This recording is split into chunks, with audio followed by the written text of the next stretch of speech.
This is CBS 8 News at 6.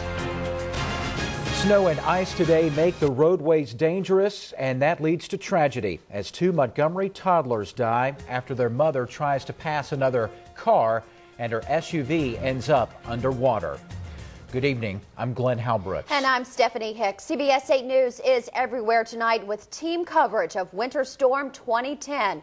We begin tonight with CBS 8's Joy Lambert. She joins us now live from Baptist East Hospital in Montgomery as we begin our coverage of the big story on CBS 8 News at 6. Joy.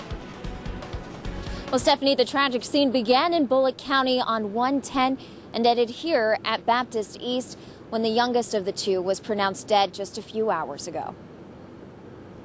It was just after 11:40 Friday morning when the search began. Upon arrival, we found a female driver of the vehicle who had gotten out of the vehicle successfully. The vehicle was fully submerged in approximately 15 to 20 feet of water, and as you can see behind me, it's very murky and muddy water.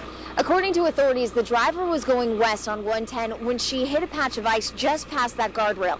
Now you can see the tire tracks going down the hill and all the way into this pond.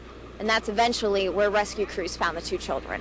Inside the car were Angela Bell's two sons, 4-year-old Jacoby Bell and 2-year-old Antonio Williams. Rescue divers went into the freezing water to try and save the children. Due to the extreme cold and the temperatures of the water, he only was able to make a couple more attempts before we had to swap out and put other divers in the water.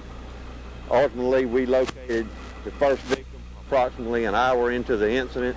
And the second was discovered about 40 minutes later as the car was being pulled out. This is probably a worst case scenario. It's a very, very tragic event. Been doing this for a little over 30 years, and I told one of the guys a while ago they could tell it bothered me that if I ever came up on something involving children of this age and it don't bother me, I'm quitting and going home. Now, it was a little after 2 this afternoon when crews finally did get the Chevy Suburban out of the water. Authorities say that Bell was trying to pass another vehicle when she did skid off the road and into the pond. Stephanie, back to you. What a tragic day. Thanks so much. Joy Lambert live tonight from Montgomery. Andrea Bell was treated and released from the hospital with minor injuries. State troopers are still investigating the accident.